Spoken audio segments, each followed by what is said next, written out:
Hello friends, so today I'll be talking about ways you can avoid and identify red flags in your relationship. Except you have known this person for a good period of time, ensure that someone else knows this person very well before you get into the institution of marriage. That is why many people advise that you get married to a friend, someone that you have known, because people pretend. However, if you are about to get married to someone that you have not known, ensure that you know someone who knows this person that you're about to get married to. This person, this mutual friend of yours, a mutual friend between you and your partner, ought to have known your partner for a good period of time. Know him in his good and his bad moments. If you're just knowing someone today and the person proposes to you in 2 months and you're getting married in another 4 months, and you don't know anyone who knows this person, except God is giving you clear light, you've clearly heard the Lord tell you go ahead.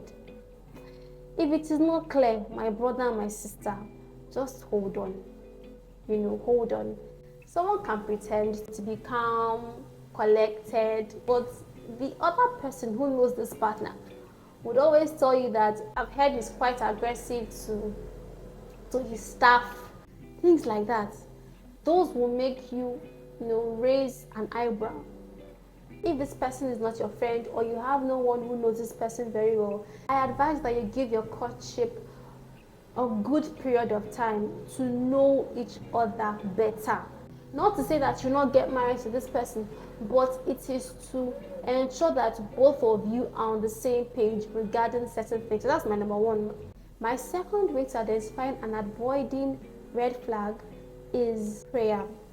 The thing is, we as humans, we are short-sighted. Our sight is limited. Can you see your future from now? Do you know what tomorrow holds? When you pray to God, you're praying to the creator of the person you're about to get married to. You're praying to the person who knows your innermost being and knows the innermost being of the person you're about to get married to. So you give a prayer like this: Lord, if there is anything that I ought to know about David or Samuel or Cecilia or Grace, Father, open this up to me. Let me know now. Open my eyes to see. Give us situations and circumstances that will let me know the things that I ought to know before I enter into the institution of marriage. That is why it is important you pray. Prayer is important to avoid and identify red flags. Okay, what are red flags in a relationship? Physical abuse, verbal abuse, emotional abuse, and the like. It is time for you to pray for your relationship, so that when many people are congratulating you for your marriage and saying happy married life, you can also be thankful for the marriage you entered into in the next 6 months and 1 year and 2 years. It doesn't just end on the wedding day. Life continues after it. So do not rush into anything. Ensure that you pray.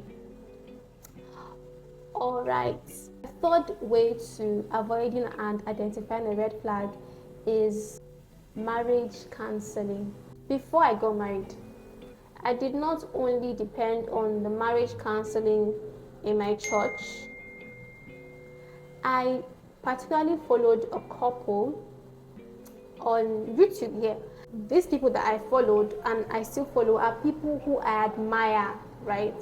I enrolled in a marriage counseling class with them and I learned a whole lot of things.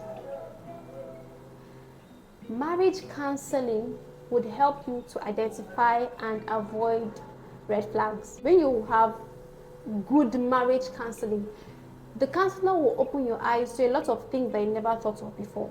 Let me give an example. In your relationship, have you thought of how many children you'd want to have? Have you thought of it? What if your partner wants to have 5 children and you only want to have 2? Have you thought of the issues that may arise if you get into marriage and then you as a lady only wants to have 2 children and your husband wants to have 5 and is bent on having 5? Just imagine the issues that would arise. So in marriage counseling, you will talk about those things because a good counselor will bring those questions up to both of you.